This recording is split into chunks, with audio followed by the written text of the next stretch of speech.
Yes, my people, welcome back to a brand new video. Now, Chelsea 2, Burnley nil. Listen. Normally, yeah, I would dive into the game, talking about how the game went and all these blah, blah, blah, blah, the things we could have done better, the things we shouldn't have done at all. But today, I'm not even focused about that. I'm just celebrating the win because if there's anything that I wanted from this game today was 3 points. I don't really, well, maybe a little bit I care about the performance because, but at the end of the day, I understand why the performance was this bad. Let's get something clear. This game was so bad. This game was horrible. This game, yeah, was awful. I didn't enjoy it. Apart from the fact that we have won the game and we got 3 points and a clean sheet, I didn't enjoy this game at all. But at the same time, it was expected. Let me tell you something, right? Coming into this game, I was more worried than I am playing Barcelona and Arsenal. Now, I know that sounds crazy, but if you're a Chelsea fan, you know it's so Chelsea that we would lose to Wolves. Well, we won, by the way, but I'm just saying we can go and lose to Wolves, go and lose to Burnley, go and lose to Sunderland, and then go and perform at Liverpool, or Man City, or even Barcelona or Arsenal. That's just us. We do that. I don't know whether it's because we make a lot of changes when we play the smaller teams or we just underestimate the smaller teams. I don't know. But that tends to happen quite often. So coming into this game, I was so worried that I was nervous. And also, you got to factor the fact that we were coming from an international break. Now, you've got players that were coming from the national break. Players that got rested, the likes of Caicedo. Reece James only played first half. You've got players like Estevao was playing for Brazil. And the rhythm of the game is not the same after 2-week break. It's just not the same. You're taking a 2-week break, you come back, you won't be the same. So I was worried. So this is the reason why I'm not even going to dive into the shitty performance that we performed today. I'm just glad for the 3 points because, again, I was very, very worried. Now, let's talk about the game. First half. Maybe not so much the whole first half. Let's just say the first 30 minutes, Chelsea were nowhere to be found. There was nothing we were doing that was coming across. Every time we tried to break the lines, making a simple pass, counter-attack, nothing was working for us. And I think we were quite lucky to go to halftime leading 1-0 because, first of all, there was a questionable penalty from Robert Sanchez and Chalobah. I don't know the fuck they were doing. And then at the same time as well, Burnley actually created, I think, 1 or 2 chances in the first half. If they had as much quality as we have, or any other team in the top 6, they could have buried the game. Maybe not so much buried the game, but they would have at least scored in the first half. So we were quite lucky in the first 30 minutes. And then after the 30 minutes mark, we were not too bad. That's when we actually created a chance and we got a goal.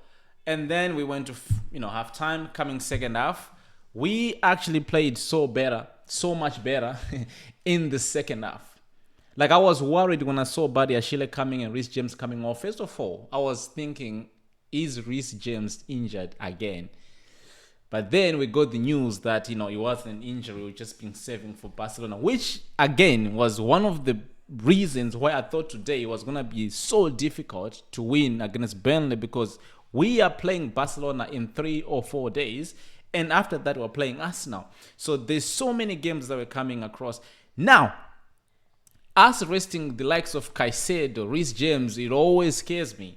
Estevao, I know he was coming from a international break, but this game had so much complications. Even the fact that we had an early kickoff, again, it's good for me because where I live in Australia, 11 p.m. game is the best you can ever get because normally I watch my games around 2:30, 3:30, sometimes even 7 in the morning. It's like, damn.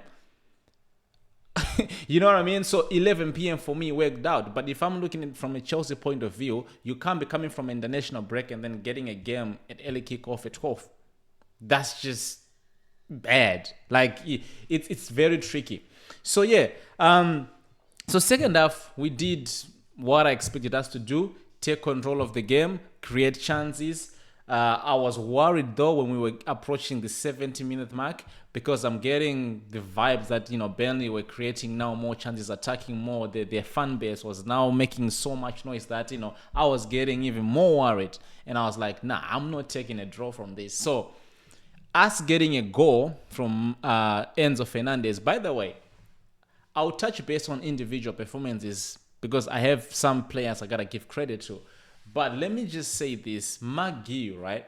When I saw him coming on the pitch, I was like, what are we doing? Because at that point, when I'm saying just go defense, as much as I knew that McGee is better off pressing compared to Delap and João Pedro as a 9, I still wondered or hoping for at least a defensive midfielder or even a centre back or right back or left back, whatever, but someone that has got defensively mindset. Because at that point, I'm saying, okay, I don't see us scoring any more goals. So the best we can do in this situation was to defend. So when I saw McGee, I was very worried. But at the same time, I was thinking he can press heavily. And he did so. And then he got an assist and Enzo Fernandez got his goal. By that point on, I'm saying the game is gone. The game was done. Because as much as Burnley were now starting to threaten us, I couldn't see them scoring a goal. Now, let's touch base on the individual performances, because I gotta give credit to my boy Audrey Santos. Listen, I spoke about this guy so many times, and I think he deserves more play time, especially in this period where we are going to heavily rotate players. He needs to get his minutes up. Today, there was a point in the game I was thinking we are missing Caicedo. And listen, it doesn't matter how good Audrey Santos can play, Esugo can play, Enzo can play, you're always going to feel like you're missing Caicedo. But Santos today did a really good job. The way he was breaking those attacking patterns from our opposition was really, really good. Even his passing, the way he was actually going for challenges in and outside the box was really good. I gotta give him credit, man. I think for me, if I was to hand over the player of the match, I would give it to Audrey Santos. I know they might end up giving to Enzo Fernandez because he actually played well too. And the fact that he had a goal, that might just, give him that player of the match. But in my opinion, I'm giving it to Audrey Santos. I won't be surprised if we give between Enzo and Audrey Santos. But for me personally, I would give to Audrey Santos.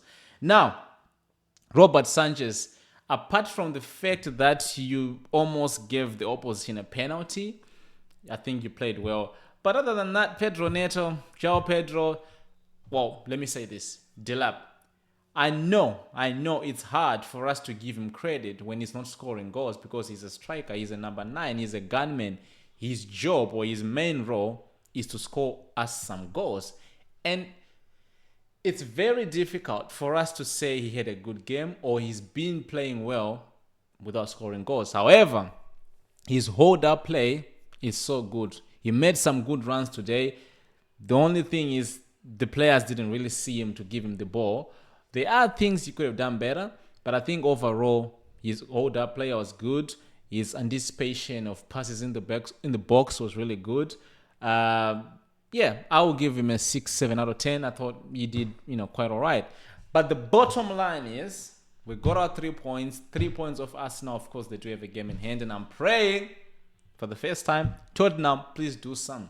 Newcastle, on the other hand, please do something because I need to go for that title. I'm not even kidding when I say this, but I think Chelsea, if we can continue on this trajectory, I'm putting myself in that title race because mathematically or statistically, we are in the title race because there's no way we can be 3-4 points off or 6 points off Arsenal, which is on the top of the league, and not consider us to be in a title race. Now, that's just on statistics level. When you put on the mentality-wise and consistent basis, we're not on the title race. Or at least I don't think so. But hey, 3 points today. Shout out to my boys. My weekend is blessed. Make sure you do subscribe to my channel, and I'll see you guys on the next one.